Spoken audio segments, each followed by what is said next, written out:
Hello, mabibi na mabwana, habari za asubuhi, natumai hamjambo. Mimi pia sijambo, namshukuru Mungu, ni siku nyingine tena. Ni siku ambayo tutaifurahia na kuishangilia, maana neno la Mungu linasema this is a new day the Lord has made. I will glorify on it, I will rejoice on it in Jesus name. Tutaifurahia na kuishangilia siku nyingine mpya, siku iliyojaa baraka tele. Ni siku ya Jumapili, ni siku ya kukaa na kutulia miguuni pa Bwana na kujifunza neno la Mungu. Hana mshtaki wetu shetani halali wala hasinzii. Siku zote anatushtaki mbele za Mungu kama alivyomshtaki Ayubu. Wewe unapofanya makosa, yeye moja kwa moja anakimbia kwenda kuripoti, akijua kwamba hataki upate baraka zako ambazo Mungu amekuandalia. Mungu ana baraka za watoto wake kila itwapo leo. Wewe unapofanya makosa kidogo, yeye ni mshtaki, anakimbia moja kwa moja kwenda kushtaki ili Mungu asikupe hizo baraka, maana Mungu wetu ni mshtaki wa haki. Mungu wetu ni hakimu wa haki, anahukumu kwa haki.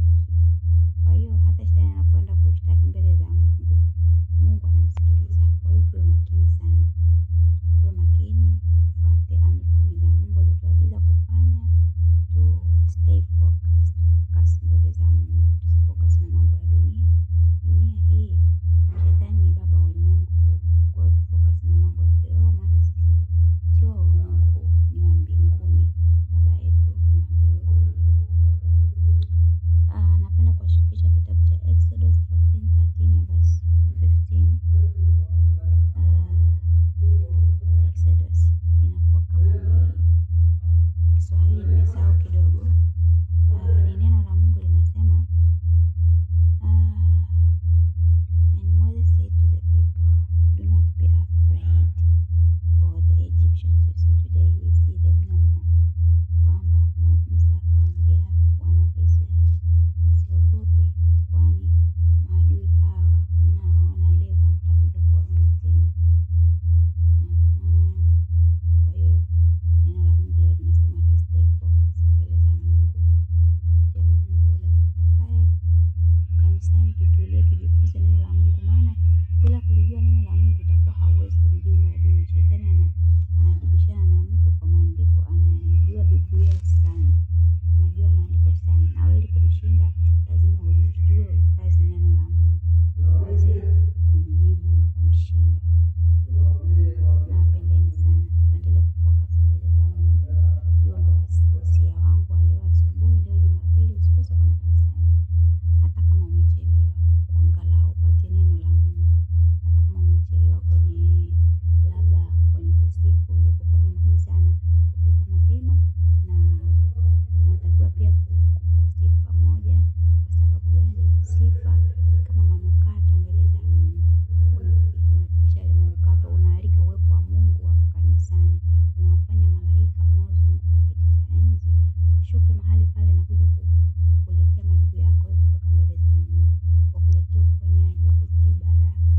Sifa pia ni za muhimu. Sifa ni mojawapo ya attract nguvu za Mungu, kama kumfanya Mungu ashuke mahali pale. Ni kama manukato yanapanda kwa Mungu, yanafanya malaika waingie na kushuka mahali pale. Sifa ni ya muhimu. Yaani ni bora kufika mapema kufuatilia vipengele vyote vya kanisani, ni muhimu. Lakini hata kama umechelewa, usiache kwenda. Ili muhimu umefanya wajibu wako. Neno la Mungu linasema, ikumbuke siku ya saba uitakase, siku sitafanya kazi zako zote. Ni vizuri kufanya neno la kutimiza amri za Mungu alizotuagiza kufanya.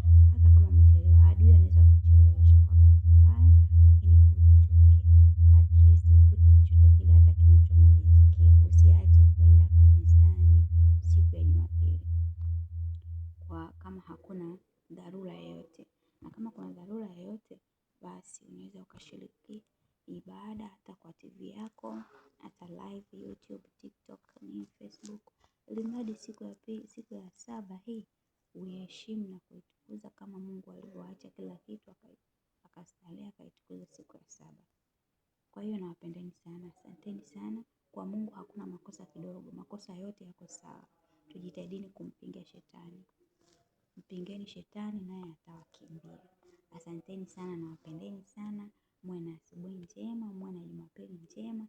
Tuko pamoja.